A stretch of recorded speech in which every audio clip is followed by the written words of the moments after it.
Yes, so in this lecture, we are going to discuss the Hindu newspaper of 2nd of अप्रैल, ठीक है। और इसके बाद हम 3rd of अप्रैल के भी जो आर्टिकल्स हैं वो भी डिस्कस करेंगे। सो फर्स्ट ऑफ ऑल यहाँ पे जो आर्टिकल अभी हमारे पास आया है, it is with respect to the Ladakh region, ठीक है। देखो, आपको पता है कि 2019 में जब एक ऑर्डर पास किया उन्होंने तो और कॉन्स्टिट्यूशनल अमेंडमेंट भी की, तो Ladakh was made a union territory, ठीक है। तो ये क्या बन गई, एक यूनियन टेरिटरी बन गई। यूनियन टेरिटरी का मतलब क्या है कि सेंटर का डायरेक्ट कंट्रोल आ गया लद्दाख के ऊपर, और जम्मू एंड कश्मीर भी एक यहाँ पे क्या बन गई, यूनियन टेरिटरी बन गई। बट यूनियन टेरिटरी बनने के बाद बीजेपी जो गवर्नमेंट थी, जो सेंट्रल गवर्नमेंट थी, उन्होंने काफी ज्यादा इनके साथ प्रॉमिसेस किए थे। बट ये जो प्रॉमिसेस हैं, राइट, ये प्रॉमिसेस फुलफिल नहीं हुए। तो आज हम वही चीज देखेंगे कि लद्दाख में क्या क्या कंसर्न्स हैं और क्या क्या डिमांड्स हैं इन रीजन्स की, और लद्दाख हमारे लिए इतना इंपॉर्टेंट यूनियन टेरिटरी क्यों है। देखो, यहाँ पे 6 of March को इन दी ले यहां पे एक हंगर स्ट्राइक स्टार्ट की गई बाय सोनम वांगचुक, जिसके बारे में आपको पता है कि ये 3 इडियट्स का जो आमिर खान वाला जो रोल है, ठीक है, आमिर खान ने जो रोल प्ले किया था वो इंस्पायर्ड कहां से है, सोनम वांगचुक से। सो यहां पे March 6 को ले में, राइट, ये क्या है, ले बिगेस्ट टाउन है लद्दाख का, ठीक है। तो 3500 metre above the sea level, तो यहां पे बहुत ही कोल्ड एंड एरिड जो रीजन है, यहां पे जो फेमस एजुकेशनलिस्ट सोनम वांगचुक है, इन्होंने एक हंगर स्ट्राइक की फास्ट रखा, और जिसको इन्होंने बोला क्लाइमेट फास्ट। क्लाइमेट फास्ट क्यों बोला, इन्होंने बोला कि ये जो मैं जो फास्ट रख रहा हूं, जो हंगर स्ट्राइक मैंने की है, it is to protect the climate and the ecosystem of the Ladakh region, ठीक है। तो एक और बड़ी ही इंपॉर्टेंट डिमांड यहां पे इन्होंने क्या की कि जो लद्दाख है इसको इंक्लूड किया जाना चाहिए कहां पे, the 6th schedule of the Indian constitution. देखो, आपको पता है कि जो इंडियन कॉन्स्टिट्यूशन है, ठीक है, इसके 12 शेड्यूल्स हैं, जिसको हमने इंडियन पॉलिटी में पहले पढ़ा था। मैंने आपको बताया था कि 12 शेड्यूल कौन कौन से हैं, किस किस शेड्यूल में क्या क्या चीज दी गई है। एक ट्रिक भी जो जनरली यूज की जाती है, जैसे टीयर्स ऑफ ओल्ड पीएम, ना, tears of old PM. But हमने तो डायरेक्टली ही इसको देख लिया था भी किस किस जो शेड्यूल में क्या क्या यहां पे दे रखा है। तो बेसिकली जो 6 शेड्यूल है, तो इसमें मैंने आपको बताया था कि जो ट्राइबल रीजन्स हैं वो इसमें आते हैं, और लद्दाख के लोगों का कहना है कि 97% जो पॉपुलेशन है वो लद्दाख रीजन की, वो क्या है, ट्राइबल है। इस वजह से वो चाहते हैं कि लद्दाख को भी इंक्लूड किया जाए इन दी 6th शेड्यूल। और ये बीजेपी ने प्रॉमिस भी किया था, उन्होंने बोला कि इलेक्शन से पहले ये हमारे साथ प्रॉमिस किया गया था कि Ladakh will be included in the 6th schedule of the Indian constitution.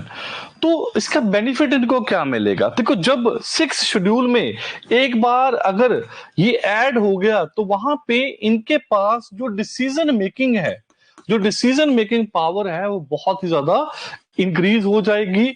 ये अपने रिसोर्सेस को, फॉर एग्जाम्पल जो लैंड है, चाहे वाटर है, जब बाकी के जो भी ज्योग्राफिकल, जब बाकी के जो रिसोर्सेज हैं, नेचुरल रिसोर्सेज हैं, उनको वो अच्छे से मैनेज कर पाएंगे। इस आर्टिकल में यही चीज बताई गई है कि कैसे जो टूरिस्ट हैं, जो आपको पता है कि पंजाब रीजन से या बाकी रीजन्स में से बहुत सारे लोग लेह लद्दाख जाते हैं ना, तो ले जब जाते हैं तो वहां पे देखो इकोनॉमी तो टूरिज्म की वजह से काफी ज्यादा स्ट्रांग होती है, बट इसके साथ जो टूरिस्ट हैं वो बहुत सारे जो इश्यूज हैं वो भी साथ में लेके आते हैं, उसी के बारे में यहाँ पे इन्होंने बताया। बट मिस्टर वांगचुक ने अभी अपने जो हंगर स्ट्राइक है उसको क्या कर दिया है, डिसकंटिन्यू कर दिया था ऑन 26 ऑफ मार्च। ठीक है, तो यहां पे ये जो स्ट्राइक चली, ठीक है, जिसको बाद में उन्होंने बंद कर दिया, तो मैंने आपको बताया अराउंड 21 डेज का इन्होंने रखा था, 6 मार्च को स्टार्ट की और 26 मार्च को इन्होंने हंगर स्ट्राइक जो डिसकंटिन्यू कर दी, क्योंकि ये उन्होंने बोला था कि 21 डे के लिए होगी, 21 डेज उन्होंने अपने कंप्लीट करके यहाँ पे खत्म कर दी। बट इसके बाद जो यूथ है, जो मॉन्क्स हैं, जो बाकी के लोग हैं वहां के रहने वाले, उन्होंने बोला कि हम जो हंगर स्ट्राइक है इसको चालू रखेंगे और फेसेस में हम ये करते रहेंगे।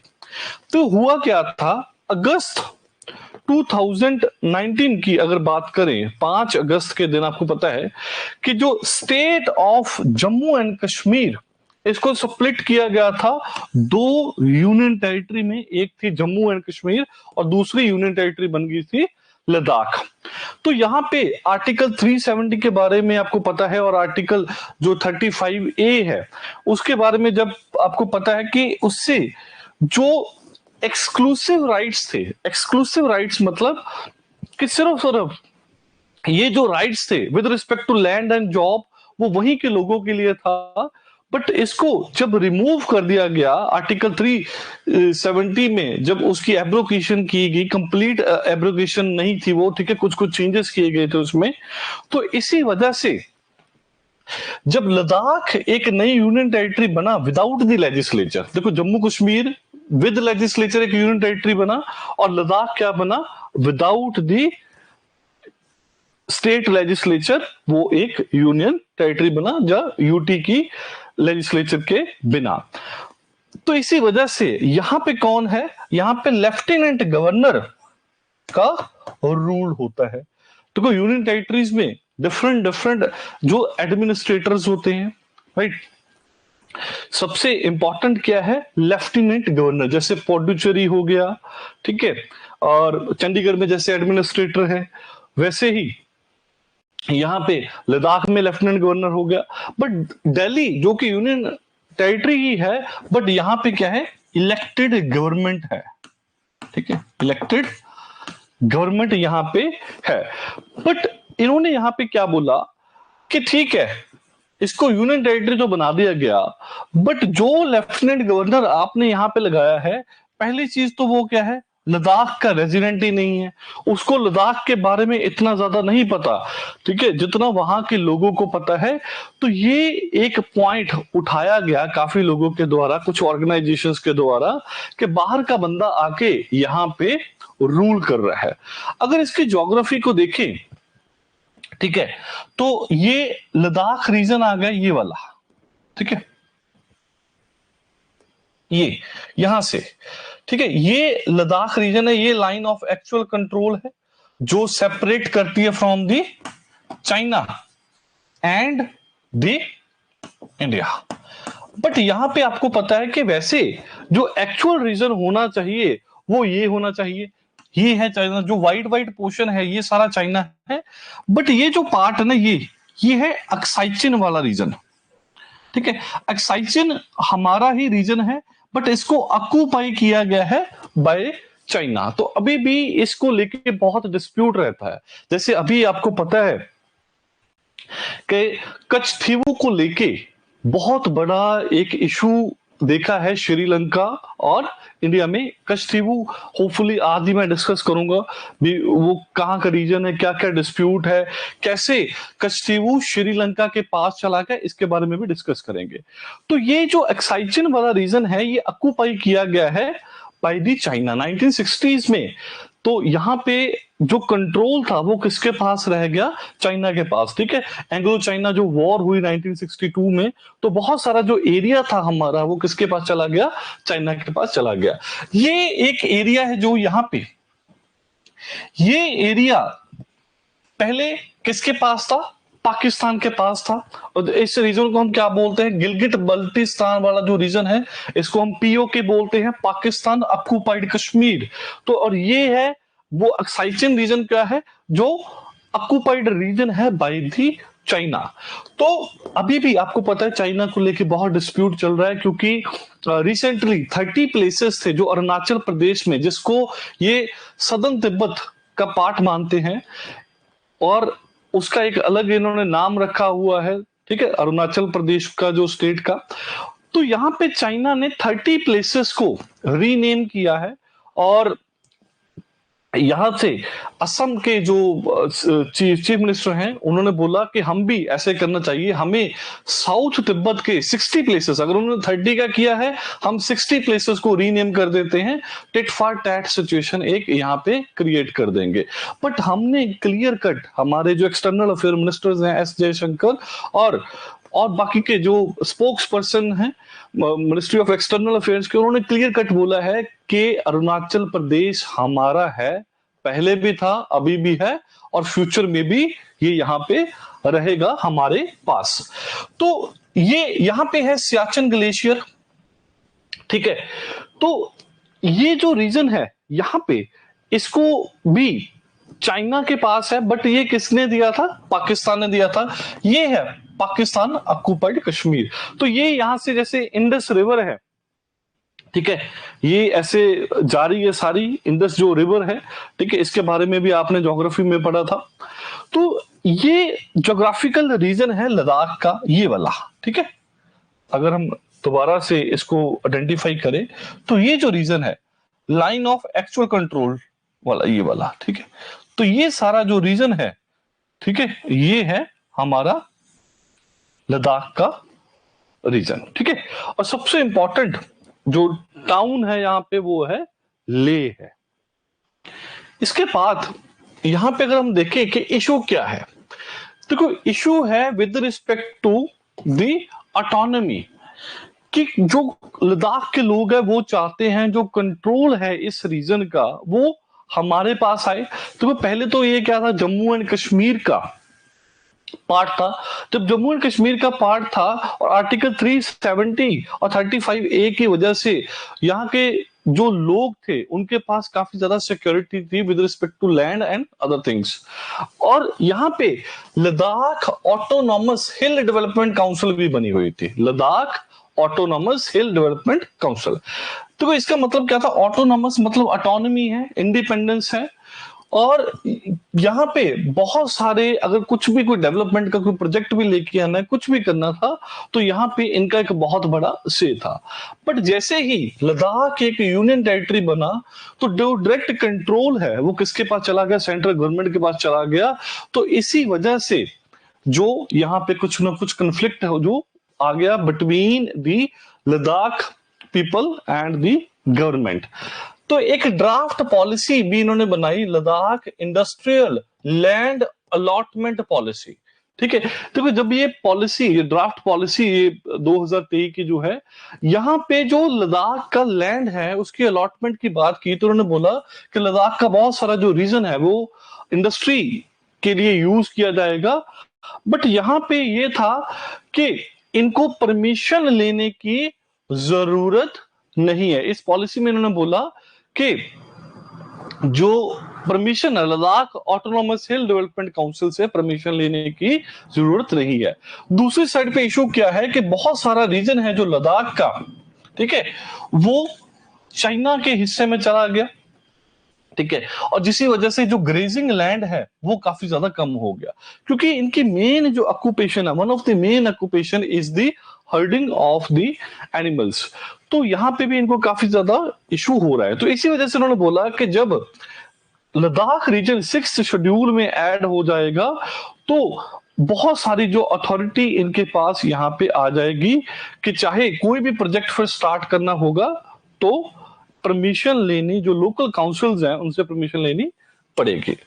देखो इनका लॉजिक क्या है कि इनको 6th शेड्यूल में क्यों ऐड करना चाहिए।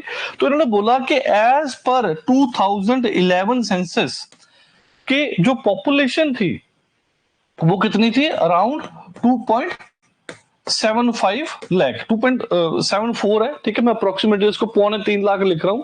तो उन्होंने बोला कि 2.25 लाख में से जो 97% जो पॉपुलेशन है वो क्या है, ट्राइबल पॉपुलेशन है।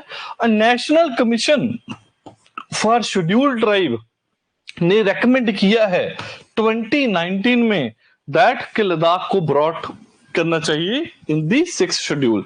तो जब भी आपके पास क्वेश्चन आएगा कि लद्दाख रिलेटेड के whether it should be included in the 6th schedule और नॉट, तो आप यहां पे बोलोगे कि national commission for scheduled tribe ने 2019 में रेकमेंड किया था कि इसको 6th शेड्यूल में ऐड करना चाहिए। सेकंड पॉइंट, आप 2011 का जो सेंसस यूज करोगे, आप बोलोगे कि 2.25 लाख में से 97% जो पॉपुलेशन है तो वो क्या है, ट्राइबल है। सो ऑन दिस, और दूसरा कि जो सेंसिटिव रीजन है इसी वजह से यहां पे जो इंक्लूड करना चाहिए। पर दूसरी साइड पे ये भी बोला जाता है कि ये बॉर्डर रीजन है, बॉर्डर रीजन में अगर इंफ्रास्ट्रक्चर डेवलपमेंट नहीं होगी तो आर्मी की जो मूवमेंट है वो काफी ज्यादा रिड्यूस हो जाती है।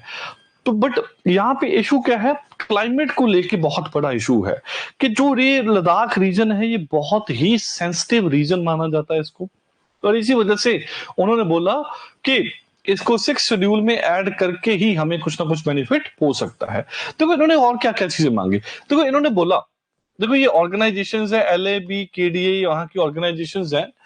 इन्होंने यहां पे क्या बोला, इन्होंने बोला कि जा तो हमें 6th शेड्यूल में ऐड कर दो, ठीक है, और या फिर एक चीज और क्या है, हमें जा तो स्टेटहुड दे दो, ठीक है, स्टेटहुड फॉर लद्दाख दे दो, या फिर जो यूनियन टेरिटरी है यहां पे भी हमें क्या मिल जाए, लेजिस्लेचर मिले, ठीक है, यहां पे हमें क्या लेजिस्लेचर मिले। दूसरा इनका पॉइंट यहां पे क्या था कि सेपरेट क्या मिले, पब्लिक सर्विस कमीशन मिले, ठीक है। सेपरेट पब्लिक सर्विस कमीशन मिलने से क्या होगा कि यहाँ की जो कमीशन होगी वो लोकल लोगों के लिए एग्जाम कंडक्ट करवाएगी और लोकल लोगों को सिलेक्शन के चांसेस बहुत ज्यादा हैं, जैसे हर एक स्टेट में एक सेपरेट पब्लिक सर्विस कमीशन है। फिर separate parliamentary seats for Kargil and ले।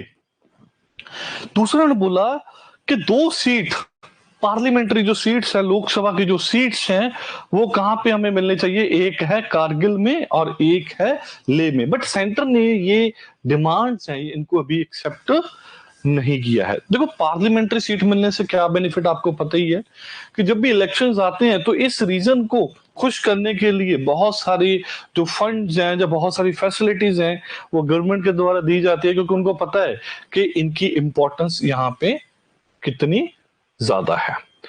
बट यहां पे इशू क्या आ रहा है, देखो रिसोर्सेस कैसे वेस्ट हो रहे थे, खराब हो रहे हैं। जो मिनिस्ट्री ऑफ टूरिज्म है, ठीक है, तो उन्होंने यहां पे ये चीज बोली कि बहुत ज्यादा डोमेस्टिक टूरिस्ट आ रहे हैं। आपको पता है, देखो जो नॉर्दर्न रीजन वाले लोग हैं ये ज्यादातर कहां पे जाते हैं, ये जो हिल स्टेशंस हैं वहीं पे जाते हैं, जैसे मनाली हो गया, ले हो गया, ठीक है, ज्यादातर तो लोग वैष्णो ये इधर उधर जैसे जाके अपनी छुट्टियां काटते हैं, अपना फ्री टाइम। और ये अगर यहाँ पे देखें कि सिर्फ 2022 में 2022 में more than 5 lakh domestic tourist visited the region, 5 lakh से ज्यादा लोग लेह लद्दाख में गए, ठीक है, लद्दाख में गए वैसे तो। और सबसे ज्यादा जो रीजन विजिट किया गया दैट इज दी ले, जो कि क्या है, लद्दाख से लार्जेस्ट टाउन है, ठीक है। तो अगर हम कंपेयर करें कि 2007 में 2007 में, ठीक है, 50-60 हजार लोग जाते थे ले, बट अभी 2018 की अगर बात करें तो 3 लाख के नियर अबाउट वहां पे लोग गए। और 2021 की बात करें या 2022 की बात करें तो 5 लाख लोगों ने विजिट किया इन दी लद्दाख। तो इससे हमें पता चलता है कि लद्दाख में जो टूरिस्ट हैं वो बहुत ही ज्यादा यहाँ पे जा रहे हैं। तो ये एक बहुत बड़ा क्या है, बेनिफिट तो है ही है कुछ चीजों को लेके, बट कंसर्न भी बहुत ज्यादा है। यहाँ पे देखो एक आर्टिकल, जो रिसर्च आर्टिकल था जो पब्लिश हुआ 2019 में, इन्होंने बोला कि पहले जो बिल्ट एरिया था वो सिर्फ और सिर्फ 36 हेक्टेयर था इन 1969, बट अभी 2017 की बात करें तो 196 हेक्टेयर जो एरिया है वो अभी क्या है, बिल्ट इन एरिया है। तो यहाँ पे कंसर्न ये है कि जो हिमालयन रीजन है, हिमालयन रीजन को जब बहुत ज्यादा वहां पे डेवलपमेंटल एक्टिविटीज होंगी तो वहां के जो इकोसिस्टम है वह उसके ऊपर बहुत ज्यादा प्रेशर यहाँ पे आएगा। दूसरा कंसर्न क्या है, तो एक रिपोर्ट पब्लिश हुई सब किस चीज को लेके, वाटर रिलेटेड इश्यूज को लेके। देखो एक तो क्लाइमेटिक सेंसिटिविटी जो रीजन है उसकी वजह से एक कंसर्न है, दूसरा हिली रीजन है, जब हिल रीजन में बहुत ज्यादा डेवलपमेंट करते हैं तो कई बार इकोसिस्टम उसका वहां का खराब हो जाता है। थर्ड, यहाँ पे जो हिली रीजन हैं यहाँ पे वाटर की बहुत बड़ा एक कंसर्न रहता है। तो इन्होंने यहाँ पे क्या बोला, देखो उन्होंने बोला कि जो यहाँ के जो लोकल लोग है ना वो generally 75 litre in a day use करते हैं एंड 50 लीटर वाटर वो यूज करते हैं विंटर्स में, ठीक है। तो अगर बात करें गर्मियों में तो वो 75 लीटर यूज कर रहे हैं और सर्दियों में 50 लीटर वाटर यूज कर रहे हैं। बट उन्होंने बोला कि दूसरी साइड पे जब कोई टूरिस्ट आता ना यहाँ पे वो 100 लीटर यूज करता है in a day in summer and 60 litre वो यूज करता है इन विंटर। तो यहाँ पे एक चीज को समझो, ऑब्वियस है कि जब यहाँ से कोई टूरिस्ट जाएगा वो होटल्स वगैरह में या कहीं और जगह पे स्टे करता है तो वहां पे वो इनडिस्क्रिमिनेटली वाटर को यूज करता है बिना सोचे समझे पानी, ठीक है। यहाँ पे जैसे 2-2 बाल्टी में नहाते वहां पे भी 2-2 3-3 बाल्टी नहा रहे हैं। बट वहां के जो लोकल लोग हैं उनको पता है कि जो हमारा वाटर है वो इतना इजीली अवेलेबल नहीं है, ठीक है। दे हैज दिस सेंस, तो उनको पता है कि जो वाटर है वो मेगर सोर्स है, बहुत आसानी से यहाँ पे हिली एरियाज में नहीं मिलता। तो उनको ये है कि टूरिस्ट बहुत ज्यादा वाटर यूज करते हैं जिससे हमें हार्म हो सकता है इन दी लॉन्गर रन। और सोच के देखो कि 5-5 लाख लोग वहां पे जा रहे हैं और कितना डेली बेसिस पे जो वाटर है वो यहाँ पे यूज करते हैं। और दूसरी जो पुअर माइग्रेंट वर्कर्स हैं उनके पास तो 25 से 30 लीटर जो वाटर है उसकी भी फैसिलिटी यहाँ पे नहीं है। तो यहाँ पे इन्होंने ये चीज बोली कि ठीक है जो टूरिस्ट है, ठीक है, ये बहुत ही इंपॉर्टेंट है फॉर आर रीजन्स इकोनॉमी, हमारी इकोनॉमी के लिए बहुत इंपॉर्टेंट है। बट हमें क्या चाहिए, हमें चाहिए सस्टेनेबल टूरिज्म। तो आप एग्जाम में यही चीज लिखोगे कि जो टूरिज्म है वो हमारी इकोनॉमी के लिए बहुत ही इंपॉर्टेंट है। बट सिर्फ टूरिज्म नहीं, जो टूरिज्म है वो क्या होना चाहिए, सस्टेनेबल होना चाहिए कि लॉन्गर रन में किसी भी चीज को लेके वहां पे कोई भी जो इफेक्ट है वो यहाँ पे ना हो।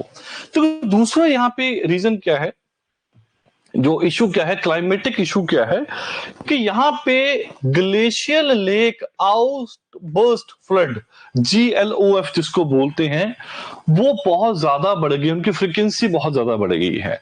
तो लद्दाख में अराउंड 192 ग्लेशियल लेक्स हैं। ग्लेशियल लेक्स मतलब जो ग्लेशियर से जो लेक की फॉर्मेशन होते हैं वो अराउंड 192 ग्लेशियल लेक्स हैं हमारे पास। बट बहुत जगह पे ड्यू टू ग्लोबल वार्मिंग जो number and size of the glacier lake वो क्या हो रहा है, इंक्रीज हो रहा है। जब ग्लेशियर लेक्स बन रही है तो दूसरी साइड पे जो ग्लेशियर्स है वो क्या हो रहे हैं, यहाँ पे श्रिंक हो रहे हैं। ग्लोबल वार्मिंग की वजह से जो ग्लेशियर्स जब मेल्ट होंगे तो उससे क्या आते हैं, फ्लैश फ्लड। फ्लैश समझ तो ना, जो इमीडिएटली बहुत शॉर्ट पीरियड के दौरान में आउटबर्स्ट हो रहे हैं और बहुत सारे लोगों की यहाँ पे जो जान है वो चली जाती है। तो यहाँ पे जो लोग बोलते हैं कि इनके लिए रिस्पॉन्सिबल कौन है, इनके लिए बहुत सारे जो इवन के जो टूरिस्ट है वो भी कहीं ना कहीं हद तक वो यहाँ पे रिस्पॉन्सिबल है, क्योंकि बहुत ज्यादा डेवलपमेंटल जो एक्टिविटीज यहाँ पे हो रही हैं। दूसरा यहाँ पे ये है कि जो टेम्परेचर भी उन्होंने बोला कि काफी ज्यादा इंक्रीज हो रहा है। उन्होंने बोला कि जो पहले लोवेस्ट मिनिमम टेम्परेचर था 2011 में वो था -23.6 डिग्री।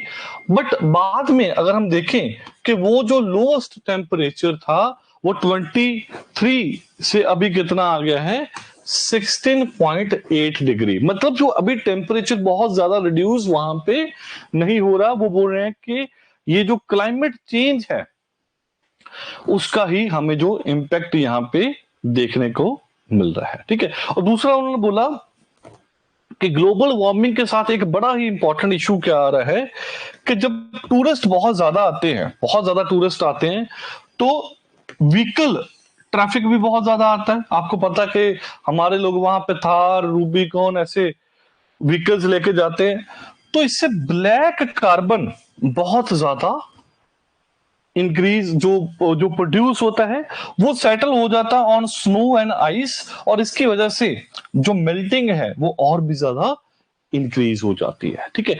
तो इसी वजह से वो बोल रहे हैं कि क्लाइमेटिक चेंज आ रहे हैं, ठीक है, ज्योग्राफिकल चेंजेस आ रहे हैं, और हमें बहुत ज्यादा जो इश्यूज क्रिएट हो रहे हैं।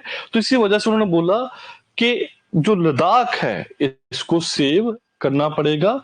और इसको कैसे सेव किया जा सकता है, उन्होंने बोला कि भाई एक तो इसको 6th शेड्यूल में डाल दो, तो ट्राइबल एरिया बन जाएगा, वहां पे परमिट वगैरह लेके जाना पड़ा करेगा। सेकंड, वो बोल रहे हैं कि इसको या तो स्टेट बना दो या फिर यूनियन टेरिटरी विद लेजिस्लेचर बना दो। थर्ड, इन्होंने बोला कि कम से कम 2 पार्लियामेंट्री सीट भी हमें दो, कारगिल और लेह में 2 हमारी पार्लियामेंट्री सीट से दो। और जो टूरिज्म है वो क्या होना चाहिए, पूरा का पूरा सस्टेनेबल टूरिज्म होना चाहिए। ठीक है। तो इस आर्टिकल से हमें ये चीज सीखने को मिलती है कि उन्होंने इम्पैक्ट भी बताया कि क्या क्या यहाँ पे जो इम्पैक्ट है वो देखने को यहाँ पे मिल रहा है। ठीक है। तो ये आर्टिकल एक हमारा इंपॉर्टेंट जो आया था न्यूज़पेपर में। नेक्स्ट आर्टिकल की बात करते हैं। इस आर्टिकल में कोई डाउट है तो लेट मी नो।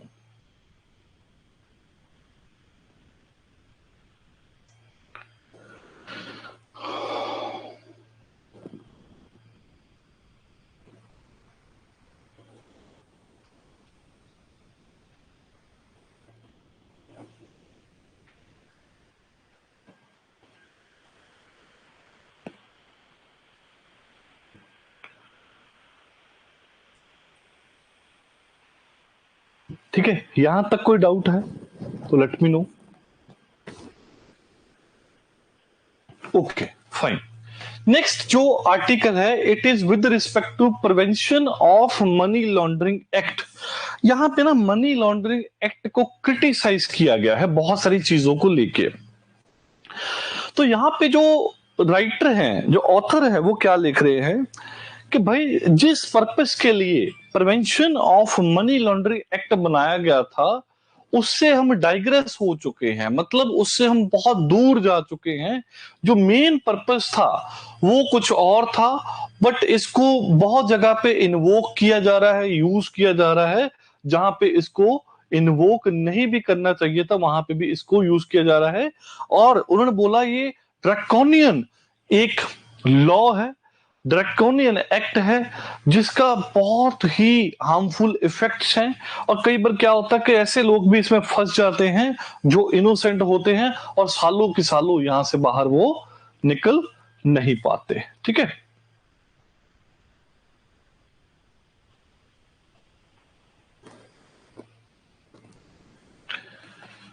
तो इस आर्टिकल के बारे में भी हम डिस्कस करेंगे कि प्रिवेंशन ऑफ मनी लॉन्ड्रिंग जो एक्ट है ये क्यों लेके आए और इसका मेन रीजन क्या था। देखो, जो prevention of money laundering act है, ठीक है, 2002 का, ठीक है, इसको इनेक्ट क्यों किया गया था? इसको इनेक्ट बेसिकली किया गया था कि जो ड्रग ट्रैफिकिंग हो रही है, ठीक है, ड्रग ट्रैफिकिंग हो रही है, वो एक ग्रेव या बहुत बड़ा थ्रेट है जिससे जो इकोनॉमी है वो खराब हो सकती है ऑफ दी मेनी कंट्रीज। देखो, जो ड्रग ट्रैफिकिंग क्या है, आप समझते हो कि ड्रग्स एक कंट्री से दूसरी कंट्री जैसे मूव होती हैं, बहुत सारे ड्रग रैकेट्स हैं बहुत बड़े बड़े लेवल पे, स्पेशली जो साउथ अमेरिकन कंट्रीज हैं, स्पेशली मैक्सिको जो और नियर बाय जो कंट्रीज हैं, ठीक है, तो वहां पे बहुत बड़े बड़े, इवन के अफ्रीकन कंट्रीज, बहुत बड़े बड़े ड्रग रैकेट्स चलते हैं, ठीक है।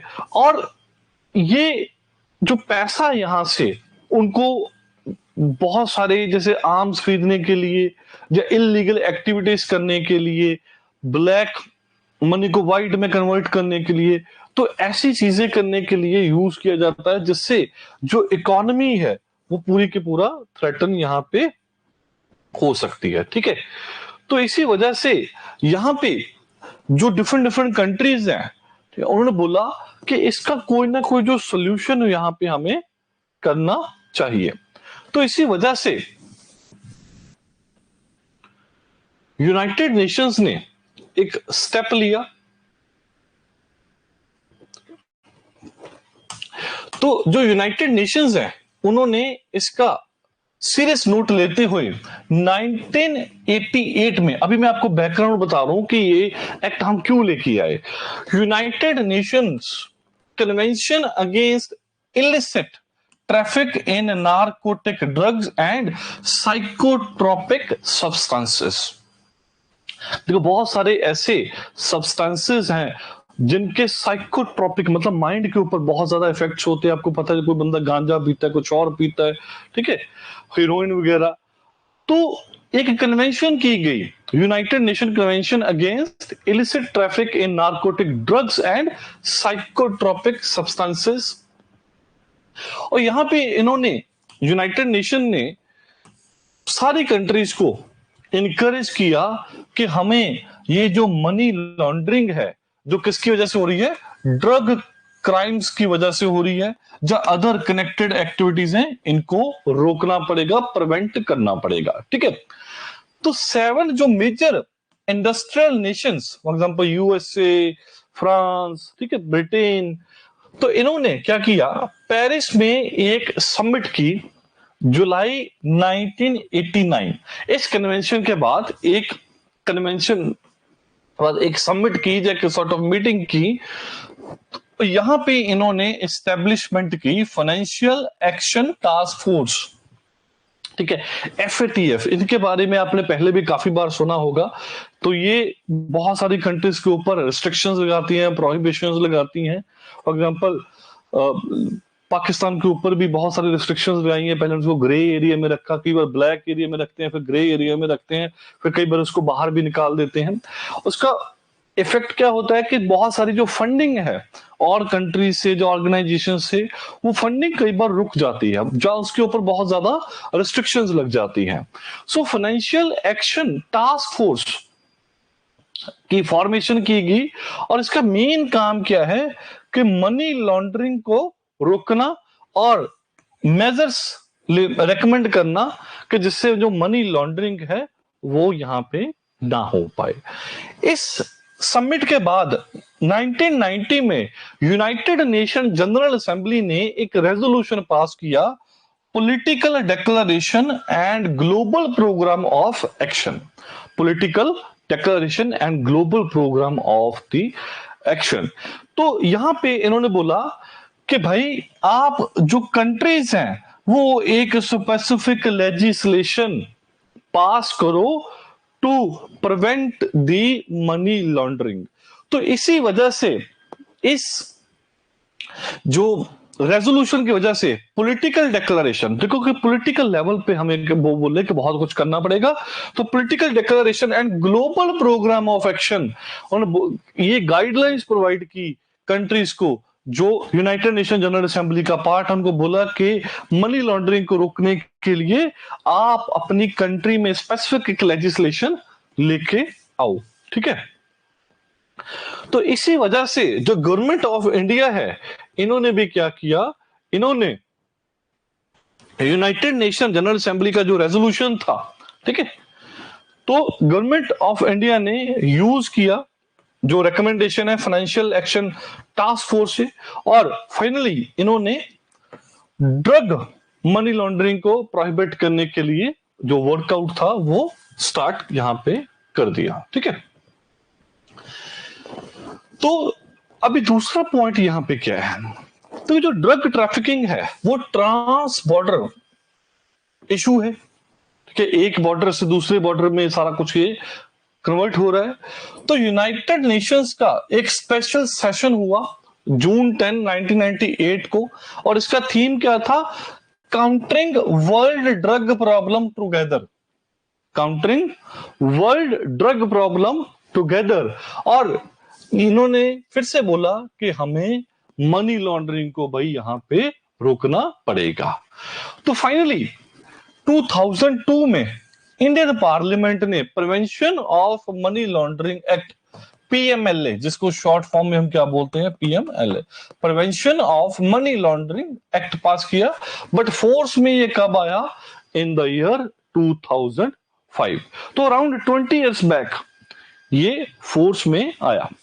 अभी जो ऑथर है, ऑथर ने इसकी हिस्ट्री क्यों सुनाई, वो बोल रहा है कि हिस्ट्री इस वजह से सुनाई क्योंकि मैं बताना चाहता हूं कि इसका ओरिजिनल ऑब्जेक्टिव क्या था। ठीक है, और क्या सरकमस्टांसेस थे जिसकी वजह से इसको पास किया गया। तो उन्होंने बोला कि ओरिजिनल ऑब्जेक्टिव क्या था, कि जो ड्रग, ठीक है, इलिसिट ड्रग्स की वजह से जो मनी लॉन्ड्रिंग हो रही है इसको रोकना है। ठीक है, रोकना क्यों है, क्योंकि ये डिस्टेबलाइज कर सकती है कंट्रीज की इकोनॉमी को, राइट। और अगर इकोनॉमी स्टेबल नहीं है तो पॉलिटी स्टेबल नहीं है, तो गवर्नमेंट्स बुरी तरीके से फंस जाएगी, और क्राइम्स और बहुत सारे और जो इश्यूज हैं वो बहुत ज्यादा इंक्रीज हो जाएंगे। तो ऑथर ने बोला कि हिस्ट्री इसी वजह से बताई है कि कैसे यूनाइटेड नेशंस ने एफर्ट्स किए। ठीक है, फाइनेंशियल एक्शन टास्क फोर्स की फॉर्मेशन हुई बाय दी जो 7 इंडस्ट्रियल नेशंस हैं, और उसके बाद फिर से एक स्पेशल सेशन हुआ countering world drug problem together. तो उन्होंने बोला कि ये इसका मेन मोटिव है। बट अभी ऑथर बोल रहा है कि इससे हम डाइग्रेस हो चुके हैं, हम बहुत ही दूर यहां पे निकल गए हैं। इसके साथ साथ ही एक चीज और क्या है, जो मनी लॉन्ड्रिंग एक्ट है, prevention of money laundering act है 2002 का, इसमें कंटेन क्या किया गया है, few offences were listed in the Indian Penal Code IPC and narcotic drugs and psychotropic substances 1985। देखो हमारा एक ऑलरेडी एक्ट बना हुआ था, narcotic drugs and psychotropic substances act 1985। तो इन्होंने यहां पे इफेक्टिवली ड्रग्स के इशू को सॉल्व करने के लिए इसमें भी चेंजेस किए, और कुछ चेंजेस इन्होंने किए इंडियन पीनल कोड में। ठीक है, तो फाइनली मेन मोटिव क्या था, कि जो मनी लॉन्ड्रिंग हो रही है ड्यू टू इलिसिट ड्रग्स, इसको हमने रोकना है। ठीक है, अभी इशू क्या है, मेन इशू क्या है, अभी ऑथर बोल रहा है कि बेसिकली इशू ये है कि जो पर्सन तो इन्वॉल्व है डायरेक्टली इन दी क्राइम, उसके ऊपर तो prevention of money laundering act लग गया तो ठीक है। बट इशू ये है कि अगर मनी लॉन्ड्रिंग हुई, ठीक है, ड्रग्स के जो प्रोसीड्स हैं, जो मनी लॉन्ड्रिंग हो रही है यहां पे इशू ये है कि आगे जाके भी अगर कोई बंदा एट अ लेटर स्टेज इस प्रोसेस में इन्वॉल्व हो जाता है, तो उसको उसके ऊपर भी यही लॉ यहां पे लग रहा है। तो उन्होंने बोला कि ये एक सबसे बड़ा हमारा इशू है कि उस लोगों के ऊपर भी ये जो इशू है, वो जो लॉ है, ठीक है, वो यहां पे लग रहा है। ठीक है, देखो आप एक चीज को समझो, सपोज करो किसी ने कोई लूटपाट की, ठीक है, किसी से कोई लूटपाट की, वो किसी और पर्सन के पास चला गया, ये गोल्ड लेके चला गया कि मेरे को क्या करना है, सेल करना है। तो सेल करने वाले ने किसी और बंदे से पूछा कि भाई मेरे साथ पास गोल्ड है, मैं सेल करना चाहता हूं। तो इसको लगा, वो बोला कि यार मेरे पास स्लिप नहीं है, स्लिप वगैरह गुम हो गई है, ठीक है। ट्रस्ट वर्दी पर्सन है, पिछले 10-12 साल से गोल्ड खरीद रहा है, कोई ज्वेलरी शॉप ही है, चाहे ज्वेलरी शॉप है। इसने बोला कि यार पिछले 10-12 साल से मेरे पास बंदा आ रहा है, ठीक है, हम भी जब गोल्ड लेते कई बार बिल वगैरह हम भी नहीं लेते हैं ना, तो ऐसे सेल भी कर देते हैं, परचेज भी कर लेते हैं।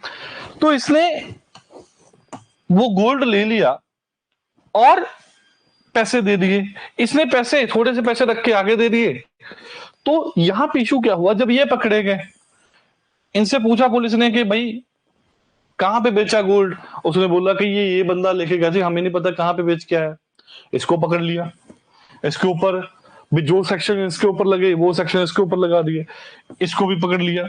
अभी देखो जो ज्वेलर पर्सन है, ठीक है, उसकी गलती है, बट इतनी बड़ी गलती भी नहीं है कि उसको लूटपाट के केस में इन्वॉल्व कर लिया जाए। यही मेन ये पर्सन बोल रहा है कि भाई ठीक है, जो जिसकी जितनी गलती है उसको उतनी प्रपोर्शनेट पनिशमेंट मिलनी चाहिए, बट अगर आप उसके ऊपर भी पीएमएलए लगा दोगे तो उसके ऊपर बहुत बड़ा एक इशू हो जाएगा। जिसने सोना खरीदा है, क्या उसने लूटपाट की? नहीं, उसने लूटपाट नहीं की, बट लूटपाट के सेक्शन लगा दिए उसके ऊपर, जहां उसको इन्वॉल्व कर लिया उसी केस में। तो ये एक बहुत बड़ा यहाँ पे कंसर्न है। तो यहां पे उन्होंने यही चीज बोलीगी कि इसका मेन जो पर्पस है ना पीएमएलए का, वो है combating the laundering of the drug money, के जो ड्रग्स मनी, देखो लॉन्ड्रिंग समझते हो ना आप, लॉन्ड्रिंग का मतलब है कि कैसे जो पैसा है, ठीक है, जो इलीगली यूज किए, जो इलीगली अटेन किया गया है, इलीगली जनरेट किया गया है, ड्रग्स वगैरह के सेल करके उसको बाद उसको वाइट में कन्वर्ट करना, ठीक है। कई बार क्या होता है कि अगर 100 करोड़ किसी ने अर्न कर लिया ऐसे, तो उसने बोला कि 10 करोड़ में इस बिजनेस में लगा देता हूं, खुद लगा नहीं सकता, किसी के थ्रू लगवा देता है, बैंक अकाउंट्स में या किसी और कंट्री से भेज के वापस मंगवा लेना, ठीक है, एक नंबर के जरिए। तो ये इश्यूज हैं, ये क्या है, इश्यूज हैं, इसको हम क्या बोलते हैं, मनी लॉन्ड्रिंग। क्योंकि देखो ये जो पैसा आया है इकोनॉमी में, ये है इलीगल पैसा, बट आया है लीगल की तरह, तो इससे जो इकोनॉमी है वो बहुत ज्यादा हार्म होती है, इकोनॉमी बहुत ज्यादा हार्म यहाँ पे होती है, ठीक है। जो बंदा यहाँ पे कन्वर्ट कर रहा है, हो सकता है कि कई बार उसको भी एक्चुअल में पता ना हो ये प्रोसीड्स कहां से आए हैं, बट उसके ऊपर जब ये सेक्शंस वगैरह सभी लग जाते हैं तो ये एक बहुत बड़ा जो कंसर्न है वो यहाँ पे हो जाता है, ठीक है। अभी देखो जो prevention of money laundering act है, ये इसकी फॉर्मेशन हुई अंडर आर्टिकल 253। देखो आर्टिकल 253 पावर देता है इंडियन पार्लियामेंट को कि ये लॉ बना सकते हैं to implement the international conventions. देखो कोई भी इंटरनेशनल कन्वेंशन हुई, वहां पे इंडिया ने बोला, जब प्राइम मिनिस्टर ने बोला, जब प्रेसिडेंट ने बोला, साइन करके आ गए, उसके बाद उसको इनेक्ट करवाना पड़ता है, जब इंप्लीमेंट जब करवाना है, ठीक है, तो उसके रिलेटेड आर्टिकल 253 है। आर्टिकल 253 पावर देता है इंडियन पार्लियामेंट को कि आपने जो इंटरनेशनल कोई भी लॉ है या इंटरनेशनल कोई कन्वेंशन है या पॉलिसी है, अगर आपने उसको इनेक्ट करना है, इंप्लीमेंट करना है, तो वो यहां पे पावर दे रही है कि आप उसको इंप्लीमेंट कर सकते हो। Similarly item number 3 in the union list of the 7th schedule, देखो 7th मैंने आपको बताया कि 12 शेड्यूल है, ठीक है। एक तो 6 शेड्यूल है जिसके बारे में बताया कि जो ट्राइबल एरियाज हैं वहां पे जब ऐड कर देते हैं तो बहुत ज्यादा पावर मिल जाती है उन एरियाज को। सिमिलरली जो 7th शेड्यूल है, 7th शेड्यूल में 3 लिस्टें हैं, union list, state list and concurrent list. ये जो 3 लिस्टें हैं यहाँ पे बताया गया है, एंट्रीज हैं यहाँ पे, ठीक है। यहाँ पे क्या है, आइटम्स हैं जहाँ एंट्रीज हैं। तो यहाँ पे बताया गया है कि कौन सी आइटम के ऊपर कौन सी गवर्नमेंट जो लॉ बना सकती है। जैसे यूनियन लिस्ट के ऊपर यूनियन गवर्नमेंट बना सकती है, स्टेट लिस्ट के ऊपर स्टेट गवर्नमेंट बना सकती है, कंकरेंट के ऊपर दोनों बना सकते हैं, ठीक है। इसको पॉलिटी में हमने पढ़ाया भी था और आगे जाके भी आप भी पढ़ोगे, अगर किसी ने पॉलिटी के लेक्चर दोबारा से जब पढ़ोगे आप। तो 7th जो शेड्यूल है यहां पे आइटम नंबर 13 इसी चीज के साथ वो भी रिलेट करते हैं कि इंटरनेशनल अगर कोई भी जो मान के चलो इंटरनेशनल कोई भी कन्वेंशन है जहां उसके ऊपर कोई भी लॉ वगैरह बनाना है तो उसके पास जो पावर किसके पास है, यूनियन गवर्नमेंट के पास है, ठीक है।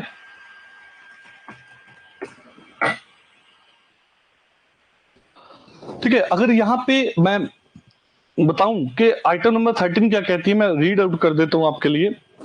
Participation in international conferences, associations and other bodies and implementing of decisions made there, ठीक है। तो यहां पे यूनियन के पावर कॉन्फर हो रही है एक तरह से, ठीक है, क्लियर कट यूनियन की आइटम नंबर 13 में और आर्टिकल 253 में। तो बेसिकली जो लॉ बनाया गया है मनी लॉन्ड्रिंग के ऊपर, वहां पे दो चीजों को इंप्लीमेंट किया गया, आर्टिकल 253 को और item number 13 in the union list in the context of the UN resolution, ठीक है। तो जब ये एक्ट बना उसके बाद आईपीसी में और जो बाकी के एक्ट्स हैं वहां पे काफी ज्यादा यहां पे इन्होंने जो चेंजेस हैं वो किए। अभी यहां पे इशू क्या है, इशू ये है कि ये जो प्रोविजंस हैं अल्टीमेटली इनको कहां पे यूज किया जाना चाहिए था, तो चेक दी ड्रग ट्रैफिकिंग, ठीक है, और जो उसके साथ मनी चेन बनी है। बट इनको बहुत और जगह पे भी यूज किया जाता है। For example prevention of the corruption act 1988। देखो यहां पे क्या है, प्रिवेंशन ऑफ करप्शन एक्ट क्यों लेके आए, ठीक है, प्रिवेंशन ऑफ करप्शन एक्ट 1988 को क्यों लेके आए थे कि जो पब्लिक सर्वेंट्स हैं ये जो करप्शन करते हैं इनको रोकने के लिए। बट इस एक्ट को भी इन्होंने ऐड किया to the schedule of offences in 2009। देखो अभी यहां पे क्या इन्होंने क्या किया कि ये दो एक्ट्स हैं, इन्होंने यहां पे बोला कि अगर कोई सिविल सर्वेंट भी, ठीक है, जो प्रिवेंशन ऑफ करप्शन एक्ट के साथ जो लड़ रहा है, जो उसके ऊपर चार्जेस हैं, तो कल को उसको इन चीजों में भी इन्वॉल्व किया जा सकता है। तो बेसिकली यहां पे क्या है कि यहां पे उसके ऊपर फिर क्या लगेगा, PMLA, prevention of money laundering act लगेगा। तो अभी सोच के देखो कि एक पब्लिक सर्वेंट है जो वैसे तो करप्शन के केस में इन्वॉल्व था, बट अभी उसको ट्रीट किया जाएगा with the hardcore drug trafficker. देखो एक साइड पे हार्डकोर ड्रग ट्रैफिकर है, दूसरी साइड पे एक सिविल सर्वेंट है जिसने करप्शन किया, दोनों में बहुत डिफरेंस है। बट ये सेक्शंस अगर इन्वोक हो गए पीएमएलए के, तो वो दोनों को एक नजरिए से देखा जाएगा। फॉर एग्जाम्पल यार सोच के देखो कि अगर कोई पर्सन है, ठीक है, उसने कुछ क्राइम किया, बट अगर उसके ऊपर, ठीक है, यूएपीए लग गया, ठीक है, जब कोई और ऐसा ही कोई एक्ट लगे, टाडा जैसे पहले टाडा होता था, अगर ऐसे एक्ट वगैरह जब उसके ऊपर लग जाते थे तो एक तरह से वो टेररिस्ट बन जाता है, राइट। अभी वो सिंपल एक उसने कोई क्राइम नहीं किया, वो एक टेररिस्ट बन गया। तो यहाँ पे इस आर्टिकल में उन्होंने यही बोला कि भाई इसको बहुत ही कॉशियसली इसको यूज किया जाए। तो वैसे जो अभी एक्सेप्टेड प्रिंसिपल क्या है, एक्सेप्टेड प्रिंसिपल ये है कि अ person is presumed innocent until proven guilty. देखो हमारा जो जुडिशियल सिस्टम है वहां पे क्या सिस्टम है, हमने एंग्लो सेक्सन यूरिस्प्रूडेंस, एंग्लो सेक्सन मतलब जो ब्रिटिशर्स जो यूज करते थे, वहां पे एक प्रिंसिपल यूज होता था कि एक पर्सन को प्रिज्यूम किया जाता है कि वो इनोसेंट है, वो क्या है, इनोसेंट है, बेकसूर है, जब तक उसके ऊपर जो उसकी क्राइम है, जो उसने किया है, वो प्रूव नहीं हो जाता जब तक वो गिल्टी प्रूव नहीं हो जाता, ठीक है। So a person is presumed innocent until proven guilty. But इसमें उल्टा है, अगर किसी के ऊपर पीएमएलए लग गया तो वहां पे इशू पता क्या है, वहां पे इशू ये है कि वो पर्सन अभी क्या है, जो अक्यूज्ड है वो गिल्टी है अंटिल प्रूव्ड इनोसेंट, मतलब उल्टा हो गया। तो यहां पे सेक्शन 45 है जो पीएमएलए का, वो क्या बोलता है, वो बोलता है कि जज किसी को बेल तभी देगा if he is satisfied that the accused is innocent. सोच के देखो, जज तभी बेल देगा जब उसको 100% वो श्योर हो कि ये बंदा इनोसेंट है। भाई ऐसे कैसे हो सकता है, और कोई जज इतना रिस्क क्यों लेगा, वो उसको बेल रिजेक्ट कर देगा, बोलेगा कि मेरे को 100% तो श्योर ही नहीं हूं। किसी भी केस में वो 100% कैसे श्योर होगा भी उसने ये काम किया है या नहीं किया है, ठीक है। 50% हो सकता है वो माने कि किया है, 50% नहीं किया हो सकता, तो इस 50% के बेसिस के ऊपर वो जनरली बेल दे देते हैं, ठीक है यार हो भी सकता नहीं भी किया हो। बट यहाँ पे सेक्शन 45 बोलता है पीएमएलए का कि अगर जज सेटिस्फाइड है कि वो इनोसेंट है तभी उसको आपने बेल देनी है। और अगर देखो बेल नहीं मिलेगी किसी पर्सन को तो वो सालों जेलों में सड़ता रहेगा, चाहे वो बंदा इनोसेंट ही है, वो क्या रहेगा, जेल में रहेगा, और विदाउट एनी ट्रायल बहुत सारी जो सजा वो वहां पे भुगतेगा, सजा यहाँ पे काटेगा, ठीक है। तो इसी वजह से जो बेल प्रोविजन है वो यहाँ पे बहुत ज्यादा क्या है, इशू है, ठीक है। बट एक चीज क्या है कि जो सेक्शन है ना, सेक्शन 45 को, इसको अनकॉन्स्टिट्यूशनल डिक्लेयर किया गया था, अनकॉन्स्टिट्यूशनल, ठीक है। क्यों, क्योंकि यहां पे बोला गया कि आर्टिकल 21 को ये हार्म कर रहा है, या वायलेट कर रहा है। आर्टिकल 21 क्या कहता है इंडियन कॉन्स्टिट्यूशन का, ठीक है, इसके बारे में हम पढ़ेंगे भी। सिंपल अगर इसके देखें, right of life and personal liberty, ठीक है। So right of life and personal liberty में यहां पे क्या है, पर्सनल लिबर्टी बहुत ही इंपॉर्टेंट है, और इसी आर्टिकल 21 से बहुत सारे नए राइट्स बने। For example right to privacy, right to live with dignity, right to clean air, right to clean environment, बहुत सारे इन्फेरियर राइट्स यहाँ पे बने article 21 of the Indian constitution से। तो यहाँ पे एक चीज क्या है कि इसको अनकॉन्स्टिट्यूशनल बता दिया गया सेक्शन 45 को। किसने, टू जज bench of the supreme court, दो जज बेंच थे, ठीक है। तो यहाँ पे दो जज एक बेंच में जैसे बैठे हैं, दो जज बैठे हैं, उन्होंने फैसला सुनाया किस केस में, Nikesh Tarachand Shah versus union of India 2018। क्योंकि ये क्या वायलेट कर रहा है, आर्टिकल 21 एंड आर्टिकल 14। आर्टिकल 14 क्या है, राइट टू इक्वलिटी। उन्होंने बोला है कि आप इक्वल ट्रीट नहीं कर रहे, एक पर्सन को ऊपर कुछ और प्रिंसिपल फॉलो हो रहा है, दूसरे के ऊपर कोई और प्रिंसिपल यहाँ पे फॉलो हो रहा है। बोला कि आर्टिकल 14 वायलेट हो रहा है, और पर्सनल लिबर्टी वाला भी यहाँ भी ये क्या हो रहा है, वायलेट हो रहा है। बट गवर्नमेंट ने क्या किया, गवर्नमेंट ने पार्लियामेंट में जाके, ठीक है, इस प्रोविजन को फिर से रीस्टोर कर दिया।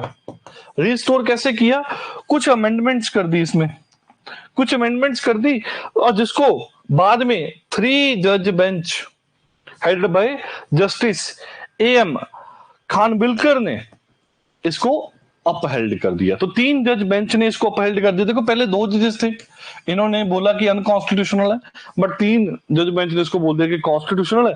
किस केस में, Vijay Madan Lal Chaudhary versus union of India, Vijay Madan Lal Chaudhary versus union of India. तो 2022 का केस है, देखो बहुत रिसेंट केस है, 2022 का केस है, और यहां पे इन्होंने फिर से सेक्शन 45 को रिवाइव कर दिया। फिर से जो सेक्शन 45 है पीएमएलए का, वो यहाँ पे क्या हो गया, रिवाइव हो गया। तो इस आर्टिकल में बार बार इन्होंने यही बोला है कि जो बेल की अप्रोच है वो बहुत ज्यादा यहाँ पे क्या है, डिफिकल्ट है, और अगर हम किसी को बेल नहीं देते तो बेसिकली हम उसका आर्टिकल जो 21 है उसको हार्म कर रहे हैं, क्योंकि बेल, उन्होंने बोला कि बेल एक नेचुरल राइट है। बेल पर्सनल लिबर्टी को, अगर बेल नहीं मिलती तो किसी पर्सन की पर्सनल लिबर्टी हार्म होती है। आर्टिकल 21 वहां पे वायलेट हो रहा है। तो बहुत रेयर चांसेस में जो बेल है वो रिफ्यूज होनी चाहिए। और इस आर्टिकल में उन्होंने बोला कि जो prevention of money laundering act है, इसको बहुत कॉशियसली यूज करना चाहिए। और कहां पे यूज करना चाहिए? जहां पे ड्रग ट्रैफिकिंग की बात हो। बाकी किसी केस के लिए भी prevention of money laundering act नहीं यूज करना चाहिए। बाकी के जो आईपीसी के सेक्शंस हैं, the corruption prevention of corruption act है, जो बहुत सारे और एक्ट्स हैं, जो प्रोविजंस हैं, उनको यूज करना चाहिए। कि अननेसेसरी पीएमएलए को यहां पे यूज नहीं करना चाहिए। ठीक है, तो ये सेकंड आर्टिकल इसमें आया।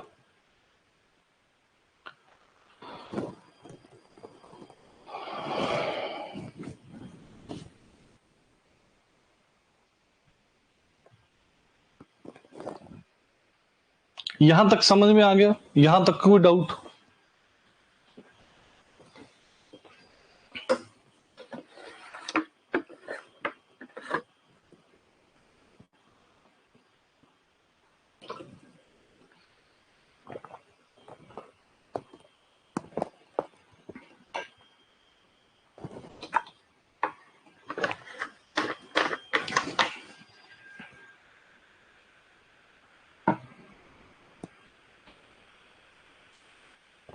यस, संजय सिंह को भी यहाँ पे बेल मिली है। आज ही का आर्टिकल है, अंडर पीएमएलए। Very good.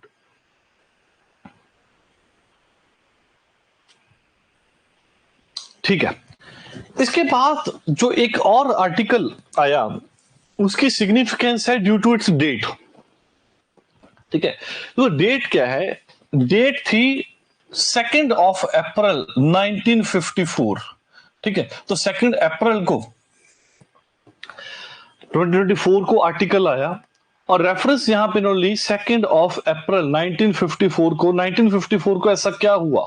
ठीक है, देखो, on 2 April 1954 prime minister Jawaharlal Nehru ने एक speech the in the Lok Sabha.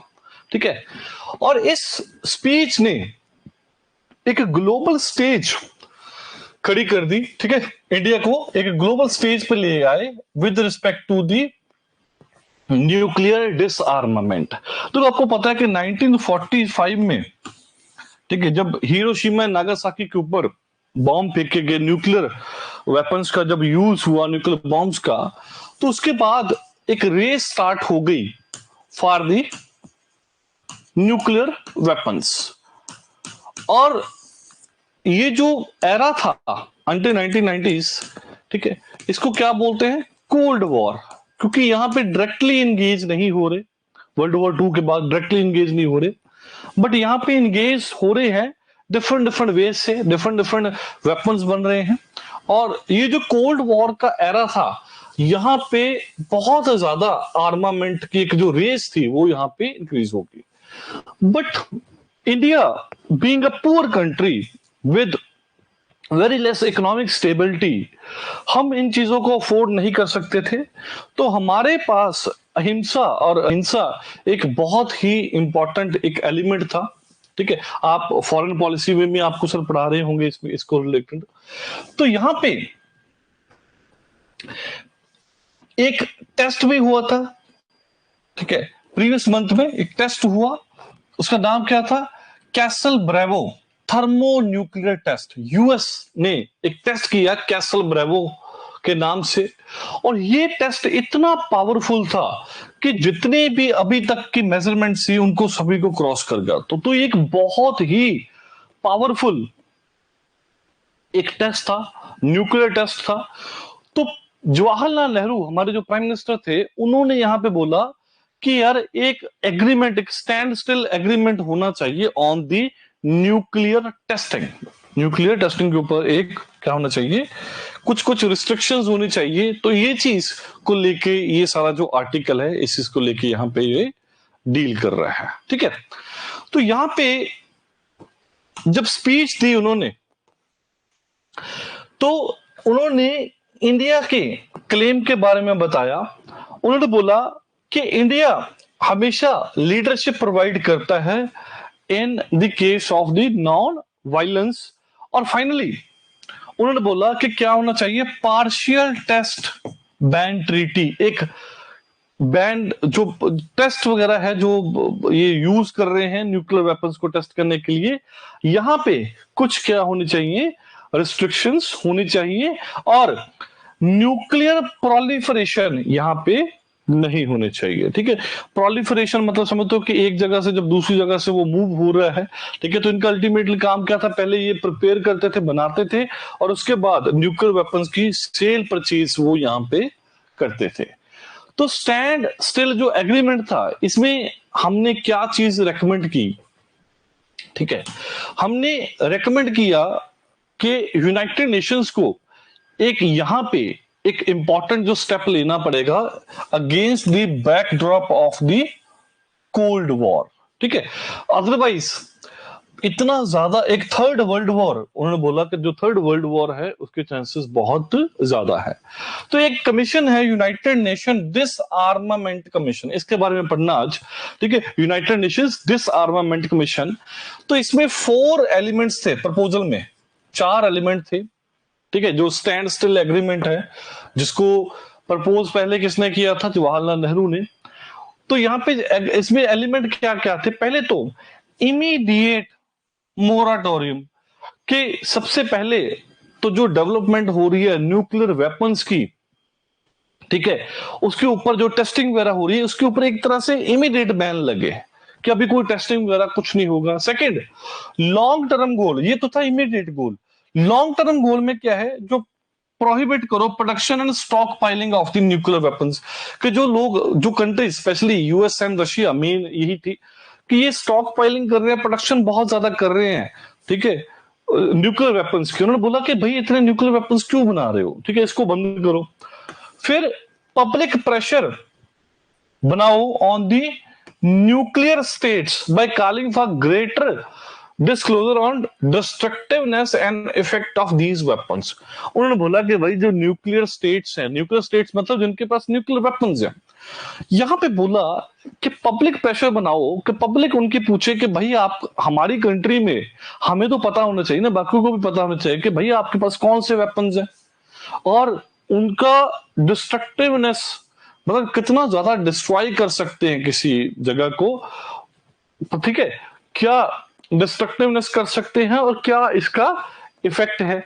Finally called on all states and people of the world to recognize the global threat posed by the nuclear weapons। तो उन्होंने fourth यहां पे बोला कि भाई लोगों को, कंट्री को समझना पड़ेगा कि ये जो न्यूक्लियर वेपन्स हैं कि इनका कितना बड़ा एक जो थ्रेट है, जो इम्पैक्ट है ऑन दी मैनकाइंड। क्योंकि जब 2 बॉम्ब, ठीक है, ये small boy and fat man, जब ये एक्सप्लोड हुए तो पता है कि उसका जो इम्पैक्ट था वो सदियों तक, ठीक है, जो इसका इम्पैक्ट रहेगा। और अगर ऐसा कुछ भी थ्रेट दोबारा से आता है, जैसे आप देख ही रहे ना कि यूक्रेन और रशिया की जब से वॉर चल रही है, तो कई बार जो न्यूक्लियर वेपन्स यूज करने की बात भी सामने आती है। ठीक है, तो रशिया ने यही बोला कि हमने कभी भी इस ऑप्शन को कभी भी ऐसा नहीं सोचा कि अभी इसको कभी भी यूज नहीं करेंगे। सो अल्टीमेटली दे सेड कि वी कैन यूज इट, ठीक है, अगर हमें इसकी जरूरत पड़ती है। तो ये एक बहुत बड़ा एक वर्ल्ड वॉर 3 जो है इससे लग सकती है। ठीक है, तो नेहरू ने एक चीज और बोली यहां पे कि भाई ये जो काम है ना, ये काम सिर्फ डिसआर्मामेंट का, ये सिर्फ यूएन डिसआर्मामेंट कमीशन के पास नहीं होना चाहिए। ठीक है, क्यों? क्योंकि इसमें एक तो लिमिटेड मेंबरशिप है कि सारे मेंबर्स यहां पे नहीं है, और दूसरा ये क्या है, ग्लोबल प्रॉब्लम है। तो एक अच्छा एक कंक्रीट स्टेप यहां पे लेने की जरूरत है। देखो अभी आप अगर न्यूज़पेपर वगैरह थोड़ा बहुत रीड करते हो तो recently United nation security council ने एक रेजोल्यूशन पास किया कि जो रमजान का जो ये मंथ चल रहा है कि इसमें टोटल सीज फायर होगा। गाजा स्ट्रिप में। और पहले भी 3 बार रेजोल्यूशन पास करने की बात हुई, तो तीनों बार वीटो लगाई यूनाइटेड स्टेट्स ऑफ अमेरिका ने, क्योंकि वो परमानेंट मेंबर है, ठीक है, यूनाइटेड नेशन सिक्योरिटी काउंसिल का, और इसराइल के कहने के ऊपर वो ये चीज करते थे। 4th टाइम अभी यूनाइटेड नेशन सिक्योरिटी काउंसिल में यूएसए ने अब्सटेन कर लिया, यूएसए वहां पे प्रेजेंट नहीं था, तो वोटिंग ना हाँ की ना की, अब्सटेन कर लिया, वोट ही नहीं की। तो बाकी के मेंबर्स ने, ठीक है, अगर किसी ने वीटो नहीं की तो वो डिसीजन वहां पे एप्लीकेबल हो गया। तो इसराइल एक कॉन्फ्रेंस, सॉर्ट ऑफ एक मीटिंग करने वाले थे इसराइल यूएसए के साथ, तो उन्होंने बोला कि हम ये मीटिंग ही नहीं करेंगे इन द कमिंग मंथ्स। तो यूएसए अभी इतना गंदा देश है, सबसे बेकार देश इस वर्ल्ड का, उसने बोला कि भाई तुम यूनाइटेड नेशन सिक्योरिटी काउंसिल के डिसीजन को मत मानो, तुम सीज फायर को मत रोको, और ये सोच के देखो कि एक वर्ल्ड पावर है ना, जिसके पास इतनी पावर है, वो कैसे कैसे चाले चल रहा है, राइट। तो इससे तो यूएन सिक्योरिटी काउंसिल की क्रेडिबिलिटी नहीं रहेगी, फिर वो सिक्योरिटी काउंसिल कहां की रही, ठीक है। अच्छा, यूनाइटेड नेशन सिक्योरिटी काउंसिल में कितने मेंबर होते हैं बताओ कोई?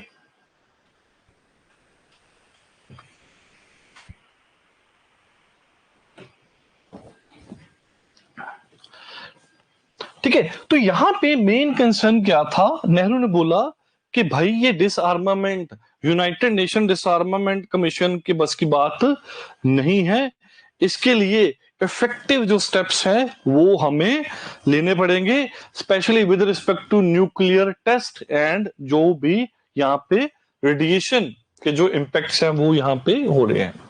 तो इंडिया ने जब इंटरवेंशन की at the United nation level, ठीक है, तो एक ड्राफ्ट रेजोल्यूशन 1955 में लेके आए टू हॉल्ट दी टेस्टिंग, ठीक है, एंड उन्होंने बोला कि इसकी प्रोग्रेस जो रिपोर्ट है वो आप सबमिट कर सकते to the United Nation disarmament commission, ठीक है, डिसआर्ममेंट कमीशन को वो आप सबमिट कर सकते हो, ठीक है। तो ये जो ड्राफ्ट रेजोल्यूशन था। दूसरा यहां पे क्या था, नेहरू ने एक कॉन्फ्रेंस ऑफ द साइंटिस्ट भी कन्वीन की to study the atomic energy and effect of the nuclear explosions in 1954। 1954 में एक साइड पे तो वो यूनाइटेड नेशंस में वर्क कर रहे हैं कि कैसे एक तो यूनाइटेड नेशन डिसआर्मामेंट कमीशन को एम्पावर किया जाए, उसकी मेंबरशिप को इंक्रीज किया जाए, उसके पास इफेक्टिव पावर्स हो। सेकंड, यहां पे उन्होंने बोला कि सिर्फ एक तरीके से नहीं, बहुत सारी चीजों से, 4 एलिमेंट्स उन्होंने बोला यहां पे वो यूज करने पड़ेंगे, उसके बाद ही क्या हो सकता है, उसके बाद ही कोई इफेक्टिव रिजल्ट निकल के आ सकता है। और साथ ही साथ उन्होंने कॉन्फ्रेंस में देखो अपने स्टैंड को स्ट्रॉन्ग करने के लिए उन्होंने यहां पे कॉन्फ्रेंस की साइंटिस्ट की कि भाई आप बताओ कि जो एटॉमिक एनर्जी को यूज करके क्या क्या डेवलप किया जा सकता है और जो न्यूक्लियर वेपन्स बन रहे हैं उसके क्या क्या इंपैक्ट हो सकते हैं। बट हुआ क्या, सुएज क्राइसिस, इसके बारे में आप पोस्ट इंडिपेंडेंस हिस्ट्री में पढ़ोगे इंटरनेशनल रिलेशन में।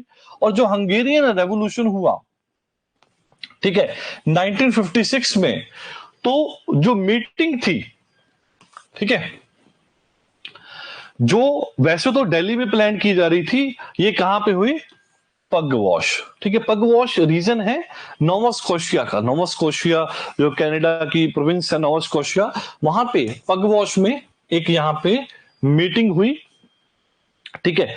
और यहां पे ये जो साइंटिस्ट थे, ठीक है, बर्ट्रैंड एंड जोसेफ, ये वहां पे इकट्ठे हुए इंस्टेड ऑफ दी दिल्ली। तो मतलब बेसिकली दिल्ली एक बहुत बड़ा एक बनने जा रहा था, एक सॉर्ट ऑफ एक हब बनने जा रही थी डिसआर्मामेंट के लिए, बट ये दो इवेंट्स की वजह से वो ये चीज पॉसिबल यहां पे नहीं हो पाई, ठीक है।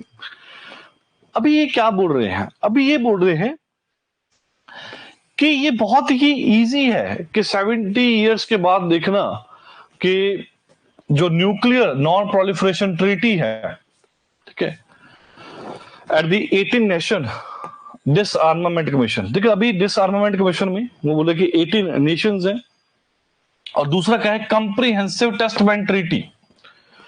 तो इन दोनों में इंडिया क्या है, मेंबर नहीं है। न्यूक्लियर नॉन प्रोलिफरेशन ट्रीटी, एक तो ये ट्रीटी है, और एक है जो कंप्रीहेंसिव टेस्ट बैंड ट्रीटी है। इन दोनों का इंडिया पार्ट नहीं है। क्यों? क्योंकि इंडिया को लगा कि अच्छा आप सभी ने न्यूक्लियर वेपन्स वगैरह जो मेजर कंट्रीज है उन्होंने तो बना के रख लिए, सारा पाकिस्तान, चाइना, ठीक है, ये सारे न्यूक्लियर स्टेट्स बन गए। तो बोले कि भाई हमें, फिर हम इसका पार्ट कैसे बनेंगे, ठीक है, हमें तो खुद को डेवलपमेंट करनी पड़ेगी। क्योंकि हमने 1962 की जब वॉर देखी तो हमें पता चल गया कि सिर्फ नॉन वायलेंस करके या इन प्रिंसिपल को फॉलो करके हम अपने देश को नहीं बचा सकते, ठीक है। देखो हमने यहां पे बोला कि 1954 में जो इंडिया था वो क्या था, गरीब देश था, ठीक है, और हमने नॉन अलाइनमेंट को फॉलो तो किया, बट फाइनली हमें फोर्स का यूज करना पड़ा। हमने फोर्स कब यूज की, बहुत जल्दी 1947 के बाद ही, जब हैदराबाद और गोवा, आपको पता ही ना सारा ये, ठीक है, जब पोर्चुगीज गोवा के ऊपर बैठे रहे, हैदराबाद में भी बहुत सारा कंफ्लिक्ट हुआ पोस्ट इंडिपेंडेंस हिस्ट्री में, देखोगे आप, है ना। तो जब इनको इंडियन यूनियन में इंटीग्रेट करना था तो हमें फोर्स यूज करनी पड़ी, और फाइनली हमें ये भी डिस्कवर किया कि morality would not defeat China, कि सिर्फ मॉरल फोर्स हम जो बोल रहे हैं उससे चाइना को डिफीट नहीं किया जा सकता, ठीक है। तो हमने यहां भी ना, उन्होंने ना नेहरू को अप्रिशिएट किया है। उन्होंने बोला कि ये डिसीजन नेव नहीं था, ऐसा नहीं था भी ऐसे ही उन्होंने बोल दिया कि हाँ डिसआर्मामेंट करनी चाहिए। तो यहाँ पे ऑथर बोल रहा है कि नेहरू का ये एक बहुत ही स्टडीड आंसर था, या सपोज करो एक बहुत ही स्टडीड डिसीजन था। उन्होंने बोला कि उस टाइम पे हमें वेपन्स की जरूरत नहीं थी, हमें डेवलपमेंट की जरूरत थी, इसी वजह से हमने बोला कि आर्म्स रेस में हम नहीं एंटर करेंगे। बट उन्होंने ये भी बोला कि ग्रेजुअली हमने फोकस, एक प्लान बी भी रखा था। प्लान बी क्या था? प्लान बी था एटॉमिक एनर्जी एक्ट 1948, ठीक है, ये हमने पास किया, और यहां पे अलाउ किया गया for the sequestration of the nuclear programme to shield any potential weapon development should the need arise. तो यहां पे एटॉमिक एनर्जी एक्ट, यहां पे उसके बीच में ये बोला गया कि अगर हमें जरूरत पड़ेगी अपने आप को किसी पोटेंशियल थ्रेट से बचने के लिए, तो हम न्यूक्लियर प्रोग्राम को यूज हमें करेंगे। और इसके बाद होमी भाभा, ठीक है, जिसको father of the nuclear, India nuclear programme भी बोला जाता है, ठीक है। यहाँ पे एक सेंटर भी है, अगर आपने सुना हो, BARC, Bhabha atomic research centre. ये बहुत ही इंपॉर्टेंट सेंटर है। यहाँ पे one of the difficult interview होता है न्यूक्लियर साइंटिस्ट, जब कोई बंदा बनता है, ठीक है, उसके लिए इंटरव्यू यहाँ पे कंडक्ट कराता है। तो होमी भाभा, ठीक है, ये चाहते थे कि क्या हो, न्यूक्लियर वेपन्स हैं वो बनाए जाएं, बट पहले नेहरू ने इनको हाँ नहीं की। बट एक चीज ये भी याद रखना कि टोटली डिस्करेज भी नहीं किया, ठीक है, ये कि आगे से खुलकर ये भी नहीं बोला कि हाँ भाई न्यूक्लियर वेपन्स बनाओ, ठीक है, क्योंकि दूसरी साइड पे हमारा जो स्टैंड था वो चेंज हो जाता। बट दूसरी साइड पे उसको रोका भी नहीं, उनको पता था भी किसी न किसी मूवमेंट पे जाके हमें ये चीज है वो करनी पड़ेगी, ठीक है। तो बट इसके साथ साथ मैंने आपको बताया कि जो पार्शियल टेस्ट बैंड ट्रीटी है इसको भी हमने नेगोशिएट करने की कोशिश की, बट फाइनली जब कंप्रीहेंसिव टेस्ट बैंड ट्रीटी आई उसको हमने साइन नहीं किया, एंड न्यूक्लियर प्रोलिफरेशन ट्रीटी को भी हमने साइन यहां पे नहीं किया, ठीक है। तो जब पार्शियल टेस्ट बैंड की अगर बात करें, जब इसको ओपन किया गया तो इसको हमने साइन किया 1963 में, ठीक है। कंप्रीहेंसिव को हमने साइन नहीं किया, ये याद रखना, ठीक है। तो the call for greater information about the effect of the nuclear radiation and mobilizing of the global opinion against atomic weapons helped solidify a norms against the nuclear use। देखो यहां पे क्या था, मेन पॉइंट यहां पे ये था, जब हम ये ट्रीटी लेके ना, पार्शियल टेस्टमेंट ट्रीटी जो थी, जब इनको रखा गया, तो हमारा मेन मोटिव ये था कि न्यूक्लियर वेपन्स का कम से कम प्रोडक्शन हो, कम से कम स्टॉक पाइलिंग हो, और इसको कम से कम यहां पे यूज किया जाए, और न्यूक्लियर पावर को जब भी यूज किया जाए, इसको फॉर पीस एंड प्रॉस्पेरिटी इसको यूज किया जाना चाहिए। ठीक है, तो यहां पे मेन जो पॉइंट ये था कि हमने उस टाइम पे एक मॉरल फोर्स का यूज किया। एक किसका यूज किया? मॉरल फोर्स का यूज किया। बट ग्रेजुअली उन्होंने ये भी बोला, ऑथर ने, कि नेहरू को पता था कि जो मॉरल फोर्स है, ठीक है, इसको हर जगह पे यूज नहीं किया जा सकता। ठीक है, क्योंकि वल्लभ भाई पटेल, और आपको पता ही है, ठीक है, जो आयरन मैन ऑफ इंडिया, जब उन्होंने हैदराबाद, कश्मीर और गोवा में ऑपरेशंस किए, तो फाइनली हमें पता था भी कुछ जगह पे स्ट्रॉन्ग हैंड से वो चीजें जो है उसको सॉल्व किया जा सकता है। ठीक है, तो ये मेजर आर्टिकल्स थे इसमें। बाकी छोटे छोटे आर्टिकल्स रिपीट होते रहते हैं। ठीक है, जब कुछ बहुत अच्छा आर्टिकल अभी नहीं आया, तो जो भी आर्टिकल्स हैं अभी आते रहेंगे, रिपीट होते रहेंगे, डोंट वरी, राइट। देखो, तीन तीन, दो दो, तीन तीन आर्टिकल्स भी करोगे ना एक दिन में, तो मंथली अराउंड आपके 70-80 आर्टिकल्स हो जाएंगे, राइट। अगर न्यू न्यू आर्टिकल्स, क्योंकि हम रेपिटेशन वाले आर्टिकल्स नहीं लेके आ रहे अभी। ठीक है, तो इससे क्या होगा कि फाइनली आपके पास 500-600 डिफरेंट डिफरेंट जो आर्टिकल्स होंगे, उसमें से, ठीक है, आप बड़े आराम से मेंस में बड़े आराम से बहुत सारा जो कंटेंट है वो आपके पास बन जाएगा। ठीक है, क्योंकि इसके साथ मैंने आपको ये भी बोला है कि हम इसके साथ मंथली मैगजीन भी फॉलो करेंगे।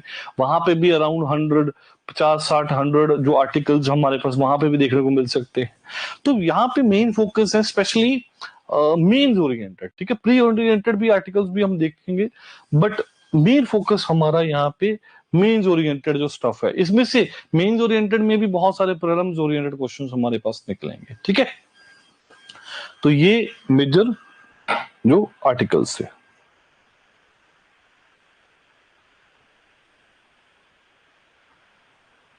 ठीक है,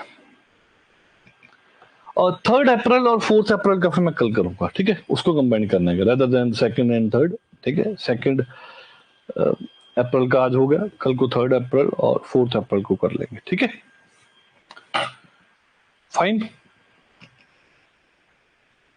इसकी पीडीएफ दोनों की मैं भेज देता हूँ। ठीक है, कल भिजवाऊंगा, बट 1 अप्रैल की और 2 अप्रैल की।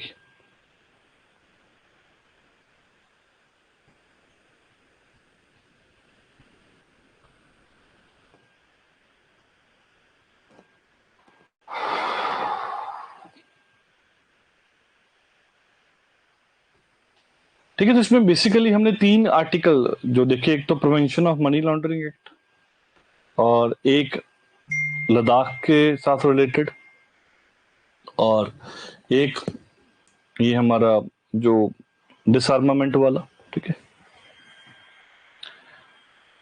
जो दूसरा स्पेसिफिक जो आर्टिकल है ना, जो कच्छ थी, वो कल करेंगे। बहुत इंपॉर्टेंट आर्टिकल है वो, क्योंकि उसके ऊपर बहुत सारे अभी भी आर्टिकल्स और भी आ रहे हैं, नए नए आएंगे अभी, कम से कम 1 महीना उसके ऊपर बहुत सारे आर्टिकल्स आएंगे। आई गेस उन्होंने 1-2 क्लासेस की पीपीटी तो ऑलरेडी सेंड कर दी है। नहीं, बाकी भी करेंगे दिनेश, बाकी भी करेंगे। ठीक है, बाकी भी करेंगे। तो ऐसा भी होगा कि जैसे आर्टिकल्स कर रहे हैं ना, तो वीक में जो प्रीलिम ओरिएंटेड है उसके स्पेसिफिक एक अलग से लेक्चर भी हम प्लान कर सकते हैं।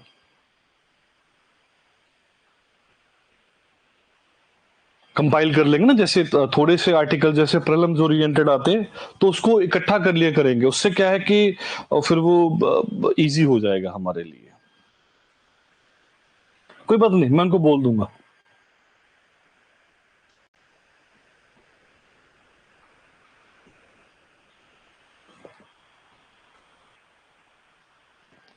ठीक है, मिलते हैं नेक्स्ट लेक्चर में।